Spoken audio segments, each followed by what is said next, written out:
Hello fellow YouTubers, in this video I'm going to be doing a review of AVerMedia Live Gamer Portable, and as you see in the background there's loads of cables and SD cards and whatnot, and I'm going to be telling you basically what to use and what not to use with this device and options available to you, especially using HDMI inputs and outputs. So let's get started.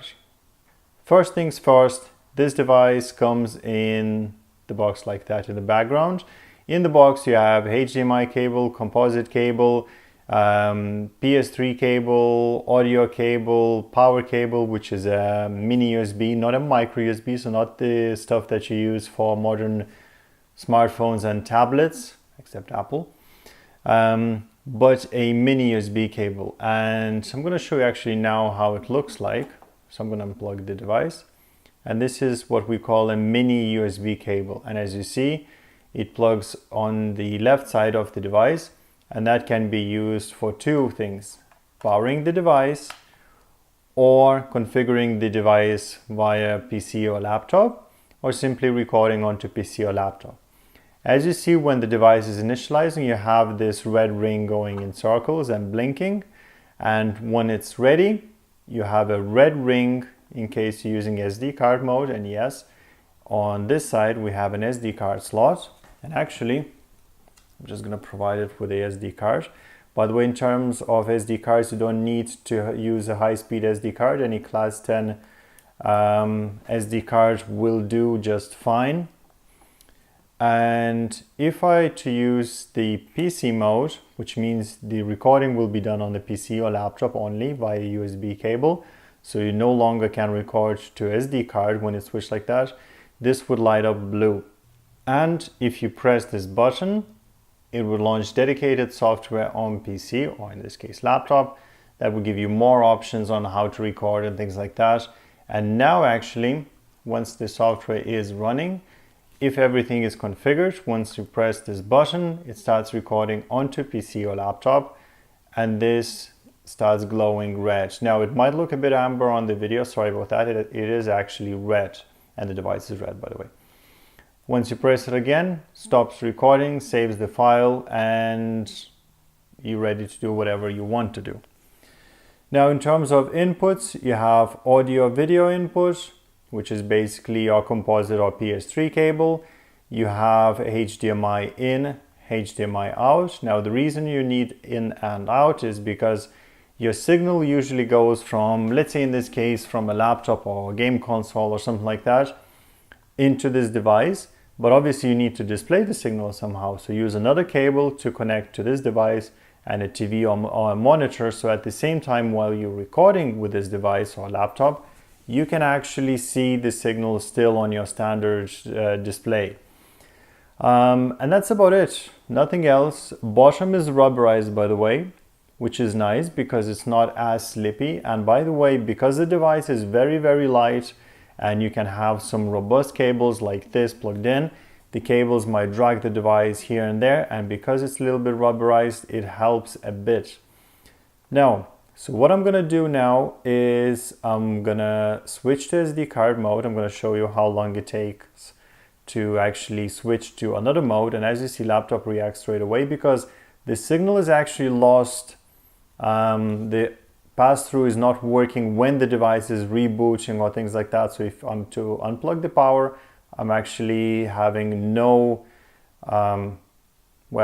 display at all. Once again, I'm going to switch back to PC because next thing what I'm going to do is I'm going to show you how to configure this device before first use, whether you're using SD card mode or PC mode. Right guys, now because I'm using actual laptop with Intel graphics card and I don't have my GeForce Experience or Shadowplay, I can't actually easily record everything that I'm showing to you. So I'm just gonna try to make the best out of it, and really sorry for these can lines going through, but that's basically interfering with my lighting and my TV. But let's jump straight into software, and we won't spend too much time on it, but I just want to show you some basics. First things first, before you start using the software, I would recommend you to use this AVerMedia PC free utility, and that's installed along with your driver software and all that jazz. And what that does is, When you're using the device in a PC free mode, so recording onto SD card, when you buy the device, this is the option that you have. And this is a good reason for that, because if you had something like 1080p at 16 megabits per second, as you see, file size is 120 megabytes per minute. Well, here you have 60, so half the speed required from the SD card. So effectively, if you have a cheaper SD card, you can go to something like this or that to half or even use the quarter of the required bandwidth and use any SD card you want. But if you have to hand better SD card, you can go 1080p, 16 megabits per second, hit OK. And now every time you're going to record using SD mode, it's going to be recording at these settings. And also, by the way, one thing to note is that you have only 720p or 1080p to record when you're using SD card mode. You cannot use different frame rates or different bit rates than what's provided here. And you cannot use different resolutions either. And that's where PC recording actually comes in. If you open the AVerMedia Rec Central utility, so it launches like that, very nice and fancy. And first thing you can do is go to capture and go to advanced mode, and here's where magic happens. Now, in case you guys can't really see it clearly, I'm going to explain to you. So first you can save your profile, so you can change whatever settings you want, save as, save your profile, great. Platform, current PC. Now the difference between these is, at least between current PC you can record system sound. When it's other PC you cannot. Also, when you have current PC, it's not gonna display when you're recording in the live view monitor. When you have other PC, it will, or game console. So that's the only differences really. I'm gonna leave to that because we have more options here. Video source, I think this is the color standard. Correct me if I'm wrong. I haven't chosen that and the recordings were fine. So I'm not sure exactly what that's for. Audio source, HDMI audio component. As far as I know, priority is given to audio in, which is 3.5mm jack. Then it goes to component and HDMI. So if HDMI is not recording, check that other devices are not plugged in. System sound, pretty standard. Or you can use capture device, which is HDMI or whatever other source you want, plus microphone. So internal microphone, whatever microphone you have plugged in. And you can save into separate file if you want as well, which is great, very good for flexibility. Video formats, MP4 or TS, pretty standard, H.264 codec, pretty good codec. 720p, you can record at 60 frames per second, which is a bit nicer than anything else recording at 30 frames. Even 1080p, for instance, for some reason we don't have 60 frames per second, but that's the limitation of the device. However, once you're recording here on PC, first of all, you have all these resolutions here, which is great. You have anything from 720, 240, 576, 360 to all the way to 1080p. Bit rate rather, you have anything from 0.3 megabits per second, which is really low, to anything like 60 megabits per second. Audio bit rate, anything from 32 to 256. Frame rates, once again, I spoke about that, but once you're using PC mode, now all of a sudden you can record at 24p, or even if you want 2015. So basically that makes an ideal companion for camera HDMI live out, in case you want to try a feature like that and record from the camera. You can use that because now you have cinematic, 25 frames, which is standard, or 30. So that's that. Also, you have, as I mentioned, profiles. And another thing that you have is wizard mode or one-click mode. As you see, one click does all the work for you. You have streaming options. If I'm not mistaken, yeah, you have Twitch TV, Ustream, US Stream, Nico Nico, Custom RTMP, or YouTube Live. So good few options there. I'm not going to go through them. So that's that. Next, if you're still in this video and if you're still watching me, I'm going to show you actually some things about the cables and explain to you about the power and things like that. So stay tuned. Right. So if you're still watching the video, here's some technical information about cabling and power. First things first, technical information about the device. If you're switching through resolutions like Matt, I would recommend you to first settle on the resolution, then start recording. For instance, if you want to record the PC reboot and going into BIOS and showing BIOS settings, let it reboot, then go to BIOS, then start recording. This is not just a device limitation. A lot of devices does that because when you're changing resolution, you're actually recording at one resolution, but the settings keep changing on the input. It's not great. The compatibility is not there, and that's pretty standard. So make sure you're going to settle on the resolution you want to record, set the device at whatever resolution you want to record into the device or onto PC or laptop, and then record. So that's one thing. In case I didn't mention in this video, it has a 3-second delay on recording. So once you hit the button, there's actually a 3-second delay, between 2 and 3 seconds. It's not more than 3 seconds, definitely, between the moment you press the button and actual recording into the file takes place. And for stopping file, I think at the end there's about a half of a second cut or about a second cut off the end of the file. So obviously allow yourself a couple seconds to start the recording and about a second to finish recording, so don't cut it short that way. But once again, that's pretty standard. The file has to be created, the file has to be encoded properly and closed properly, so normal things. In terms of the cabling, you can use HDMI cable, something like that. That's a 1 meter cable from Amazon, works perfectly fine. You can use DVI cable. Obviously, you don't have a DVI on that device, but what you can use is two things.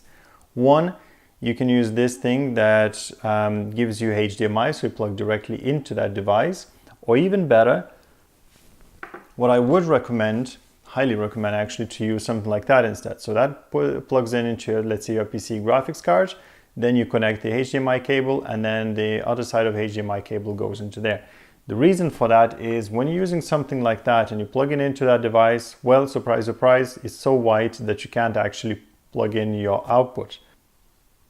And you can use the same for input and output. These are actually passive converters, so they don't use any complicated electronics or anything like that. The signal is already ready for them, so you can use them easily enough. Another thing you can use is if you are recording the signal from the camera or some other device like a tablet maybe, you can use the adapter from mini or micro HDMI to full-size HDMI. You can also use DisplayPort cables by providing the adapter from DisplayPort to HDMI. In terms of power, if you're using a laptop or PC and you don't have enough juice to power this device for some reason, maybe using the longer USB cable like the one here or something like that, you can get maybe something like this instead, where you have 2 USB plugs, one for data and power, one for just power. So basically using 2 USB ports to power the device, and that's your standard mini USB plug. So that's that. Also, what you can do in terms of power, you can use something like this. I have a review of this on my channel. It provides up to, if I'm not mistaken, 8 amps of power. And this is a portable power bank, so you can use this device while on the go without needing a socket. If you do have access to the socket on the other hand, and you want to provide enough power, once again, maybe using the extra long USB cable, or just simply want to use additional power not from your PC, laptop or console, you can use something like this, plugs into your mains and provides USB power. Also on my YouTube channel, in case you want to have a look at that, how it works and whatnot. Now, in terms of using extra long USB cables, longer than 1 meter, and same goes for HDMI cables, make sure you get them as good of a quality as you can get. Belkin is usually providing good quality cables, Amazon is usually providing good quality cables, and some third parties on Amazon can provide good quality cables. Like for instance, this cable I bought for something like $5 on Amazon. It's 5 meter cable, and another 5 meter cable I'm already connected to the device and to the TV. And actually I tried to connect this 5 meter cable from the laptop to the device and another 5 meter cable at the same time from the device to TV. So effectively you have 10 meter of HDMI cable and still worked fine.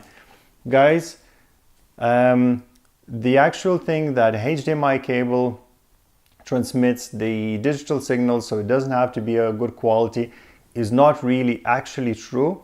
It's true if you're using 1 meter HDMI cable, so it doesn't matter what it's made for. It should transmit the let the signal pass through. It should be fine. When you're using something like this, which is a 5 meter cable, everything changes, because you actually need a good quality HDMI cable, not some cheapo HDMI cable from eBay for $1 or something like that, because that will give you trouble.